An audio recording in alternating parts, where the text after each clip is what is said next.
Morning dear student, हमने last video में भी कहा था कि हमने पॉलिटिकल साइंस का फर्स्ट चैप्टर लिया था, द कॉन्स्टिट्यूशन ऑफ इंडिया। इसमें हमने चैप्टर स्टार्ट कर दिया था। आगे हम बढ़ते हैं, the constitution, its significance. Constitution क्या है, उसके सिग्निफिकेंस क्या है?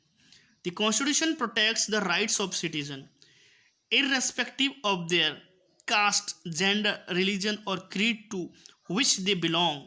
कॉन्स्टिट्यूशन का मेन काम क्या है? कॉन्स्टिट्यूशन का मेन काम है कि वो सारे सिटीजन्स के राइट जो है उसको प्रोटेक्ट करता है। मतलब कॉन्स्टिट्यूशन जो है वो ये डिसाइड करता है कि इंडिया के सारे सिटीजन, चाहे वो किसी भी कास्ट, जेंडर, रिलीजन, क्रीड या क्लास से बिलोंग करते हैं, उससे कोई मतलब नहीं है। जितने भी सिटीजन जो हैं वो इंडियन कॉन्स्टिट्यूशन के अकॉर्डिंग सेम है, इक्वल है। All Indians are equal in eyes of law. ऐसा इसलिए कहा गया है क्योंकि इंडियन कॉन्स्टिट्यूशन में किसी भी कास्ट, किसी भी रिलीजन, किसी भी क्रीड या किसी भी क्लास जो है उसको इम्पार्शलाइज नहीं किया गया। मतलब इंडियन कॉन्स्टिट्यूशन के अकॉर्डिंग सारे इंडियन जो है वह सेम है, इक्वल है। So it creates trust among the people and binds them together in one harmonious whole. इसलिए हमारा कॉन्स्टिट्यूशन जो है वह सबको एक समझता है, और हार्मोनियस का मतलब होता है भाईचारा, सबको एक सूत्र में बांधने का काम करता है। सीधे शब्दों में समझेंगे कि हमारा कॉन्स्टिट्यूशन जो है वो हमारे राइट्स को प्रोटेक्ट करता है। हमारे राइट्स मतलब इंडिया के जो सिटीजन है उसके राइट्स को प्रोटेक्ट करता है और सारे इंडियन को इक्वल समझता है। It limits the powers of the three organ of the government. Very very important line, ठीक लगाना बेटा। गवर्नमेंट के तीन ऑर्गन कौन कौन से? लेजिस्लेचर, एग्जीक्यूटिव और जुडिशरी। ठीक लगाना। ये गवर्नमेंट के थ्री ऑर्गन कौन कौन से हैं? तो हमारा कॉन्स्टिट्यूशन जो है वो गवर्नमेंट के थ्री ऑर्गन जो है उसको लिमिट में रखता है। गवर्नमेंट के थ्री ऑर्गन कौन से हो गए? लेजिस्लेचर, एग्जीक्यूटिव और जुडिशरी, ये गवर्नमेंट के थ्री ऑर्गन हैं। इन दस restrict the abuse of power by those officials and leaders who carry out governmental and the administrative function। Means government के जितने भी ऑफिसर्स हैं, जितने भी लीडर हैं या जितने भी एडमिनिस्ट्रेटिव ऑफिसर हैं, वो इन सारे उनकी जितने भी पावर हैं उनको रेस्ट्रिक्ट करना या उनको कंट्रोल में लाना जो है वो कॉन्स्टिट्यूशन का एक प्रमुख कार्य है। It lays down the procedure of formation of government. Government कैसे फॉर्म होगी वो पूरा प्रोसीजर जो है वो भी कॉन्स्टिट्यूशन में मेंशन किया गया है। मींस गवर्नमेंट बनाने के लिए क्या प्रोसीजर है, इलेक्शन किस टाइप के होंगे, कौन कौन से ऑफिसर्स उसमें होंगे, वो इलेक्शन में जो पार्टिसिपेट करते हैं उनकी क्या क्वालिफिकेशन होनी चाहिए, इलेक्शन का पूरा प्रोसीजर क्या है, इलेक्शन में जीतने के बाद में गवर्नमेंट बनाने का प्रोसीजर क्या है।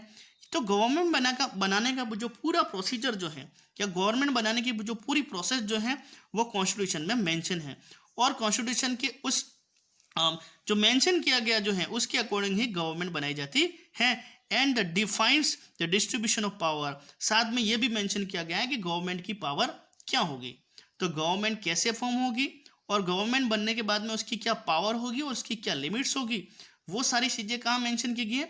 वो सारी चीज़ें जो है वो हमारे कॉन्स्टिट्यूशन में मेंशन की गई हैं। It makes special provisions to protect the interest of minority communities in the country. हमारी कंट्री के अंदर जो माइनॉरिटी है, माइनॉरिटी कम्युनिटीज मतलब जिनकी पॉपुलेशन जो है वो बहुत कम है, तो उनको माइनॉरिटी कहा जाता है। तो माइनॉरिटी जो कम्युनिटी है उनके राइट्स को प्रोटेक्ट करने के लिए हमारे कॉन्स्टिट्यूशन में कुछ स्पेशल प्रोविजन जो है उसको मेंशन किया गया है। It also ensure that no dominant group use its power to suppress other privilege groups. साथ ही कॉन्स्टिट्यूशन में यह भी मेंशन किया गया है कि कोई भी डोमिनेंट ग्रुप जो है वो दूसरे जो ग्रुप हैं उनको किसी तरह से सप्रेस नहीं करेंगे। मतलब मान लीजिए कोई एक ग्रुप जो है वो पावरफुल है, उसके हाथ में पावर है, इसका मतलब ये नहीं है कि वो जो जिसके पास पावर नहीं है उन लोगों को सप्रेस करेगा।